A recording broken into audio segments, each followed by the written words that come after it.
गांव में भाजपा के लोग घुस के तो देखें, पंचायत का असर पता चल जाएगा उन्हें। आने वाली नस्लें गुलाम होंगी, हम तो शहीद हो जाएंगे। हम इसकी गुलामी की दास्तां स्वीकार करने वालों में से नहीं है। मजबूत जंजीर, ऊंची दीवारें, राहों में जितने भी कांटे बिछाने हो बिछा लेना, लेकिन जब इरादा बुलंद हो तो उसके इरादों को कोई रोक नहीं सकता। ये बजट फिर साबित कर दिया कि ये सरकार सिर्फ पूंजीपतियों की सोचती है, किसानों के लिए कुछ नहीं। ये जानबूझ करके खोड़ा और आसपास के लोगों के आने जाने वाले लोगों को परेशानी दे रहे हैं। उनके मन में हमारे प्रति नफरत पैदा करना चाहते हैं। जब हम इस कंक्रीट को पार नहीं कर सकते तो लाल किला की दीवार को और गेट को खोल करके अंदर घुसने की ताकत कितनी है। आज कहीं न कहीं सरकार ने हम हिंदुस्तानियों को शर्मसार करने का काम किया, लेकिन आज ये सरकार इस गाजीपुर बॉर्डर को पाकिस्तान का बॉर्डर और चाइना का बॉर्डर बनाने का काम जो कर रहा है। आज भी चुनाव हो तो हमें डर इस बात का है कि जो लोग आज अपने आप को समझदार समझ रहे हैं और इस आंदोलन में अपनी भागीदारी निभा रहे हैं, कहीं ऐसा ना हो कि फिर उसके फेंके हुए जाल में फंस जाएं।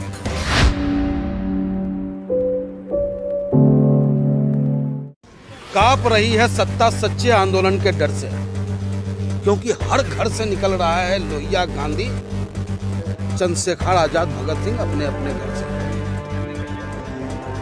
ये सरकार इतनी बेदर्द, जालिम और क्रूर है कि इस लोकतंत्र में जो अधिकार हमें मिला हुआ है, सरकार जब भी कोई गलत निर्णय ले, हमें वो पसंद ना हो तो उसके खिलाफ धरना प्रदर्शन करने का अधिकार है हमें। लेकिन आज ये सरकार इस गाजीपुर बॉर्डर को पाकिस्तान का बॉर्डर और चाइना का बॉर्डर बनाने का काम जो कर रहा है, अगर इतना ही खूबसूरती के साथ गलवान में अगर ये बना दिया होता तो आज जो मेरे फौजी भाई 100 कुछ शहीद हो गए वो नहीं हुआ होता। ये सरकार डरी हुई है, सहमी हुई है, लेकिन मैं आपके माध्यम से देश के प्रधानमंत्री मोदी जी से कहना चाहता हूं कि मोदी जी, मजबूत जंजीर, ऊंची दीवारें, राहों में जितने भी कांटे बिछाने हो बिछा लेना,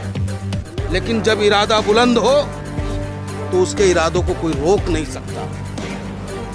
लेकिन आप एक तरफ बात कहते हो कि हम एक कॉल की दूरी पे हम किसानों से, क्या मैसेज देना चाहते हो ये कंक्रीट बिछा करके आप हमें? क्या आप हमें मरवाना चाहते हो? क्या इस गाजीपुर बॉर्डर को जालियांवाला बाग बनाना चाहते हो?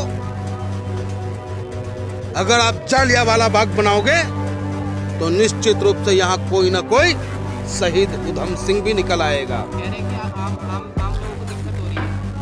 आम लोगों को दिक्कत दी जा रही है और आपसे मैं सवाल करता हूं कि इस सरकार ने, जब से ये सरकार ताकत में आई, चाहे वो उत्तर प्रदेश की सरकार हो या फिर केंद्र की सरकार हो, कोई ऐसा इसका एक निर्णय हमें बता दे जिससे कि आम चेहरे पे मुस्कान आ गया हो। हाँ, मुस्कान आया है साम्राज्यवाद पे, पूंजीवाद पे। ये पूंजीवाद के नापाक कह लो, अपवित्र कह लो, वो पूंजीवादी पुत्र हो गए हैं ये।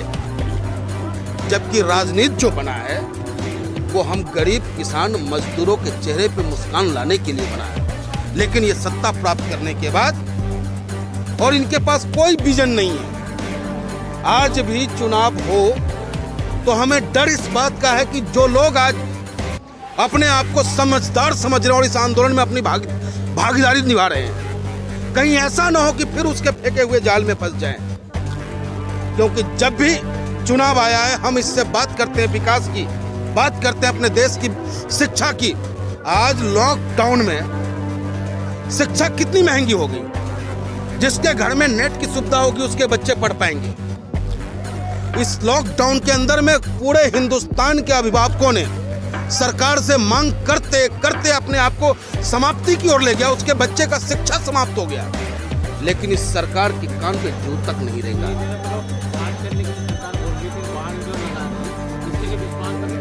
ये जालियांवाला बाग बनाने के प्रयत्न में है। ये चाहते हैं कि हम किसानों को उकसाया जाए।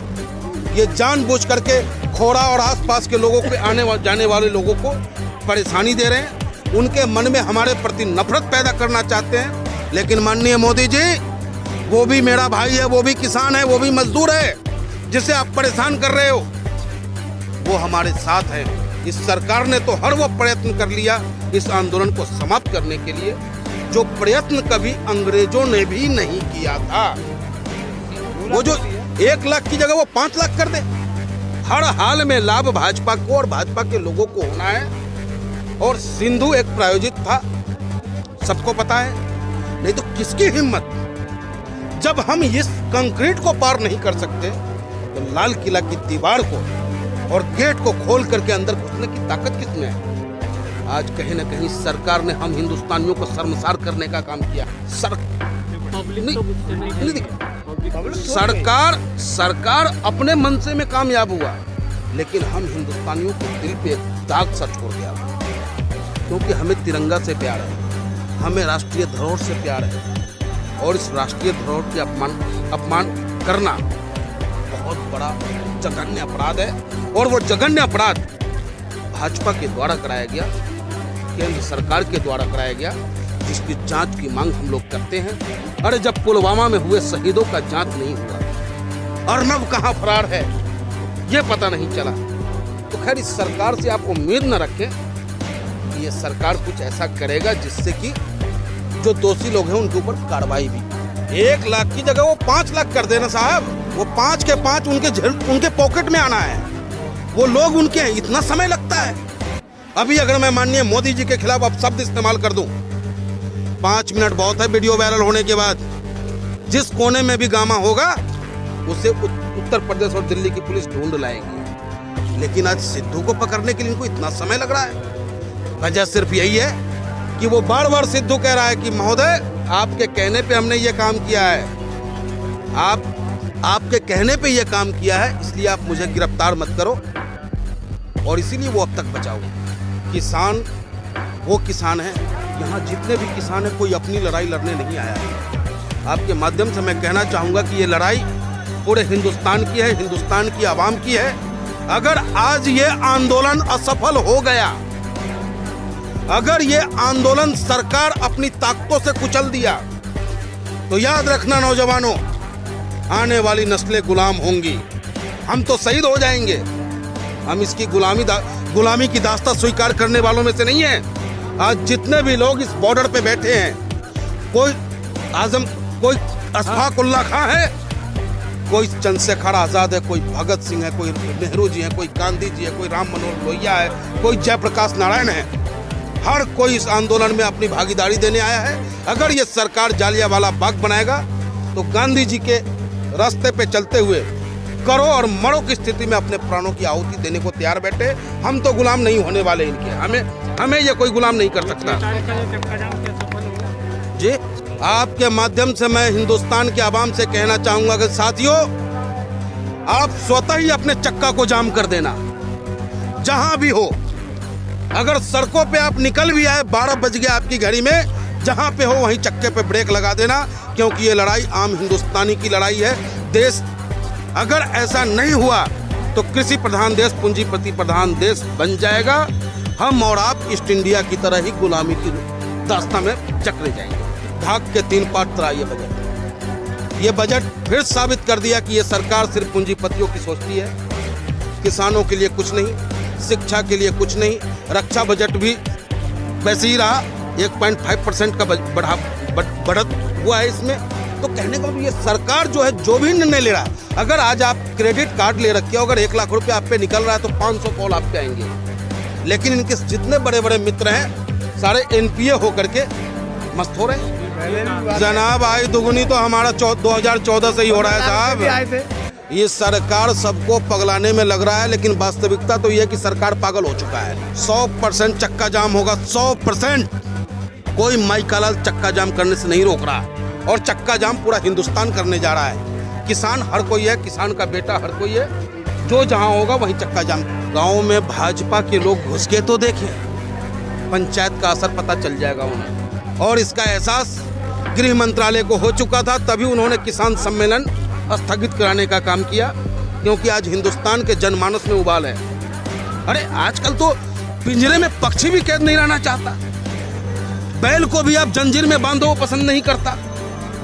तो आप हम हिंदुस्तानियों को जकड़ना चाहते हैं उस पूंजीपतियों की गोद में, कैद में, कि हम अपने खेतों में उसकी मजदूरी करके उसे कमा करके दे और हम मजदूर कहलाएं। ये स्वीकार नहीं है हमें साहब।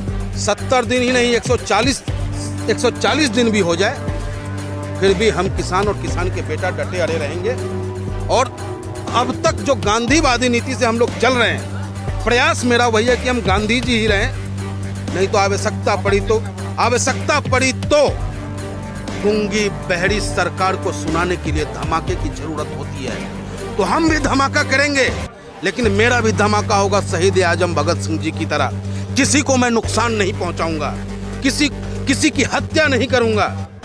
लेकिन इस गूंगी बहरी सरकार को जगाने के लिए जैसे संत राम सिंह जी ने अपनी शहादत दी थी, वैसे ही हम किसान भी उस रास्ते पे का इस्तेमाल करेंगे।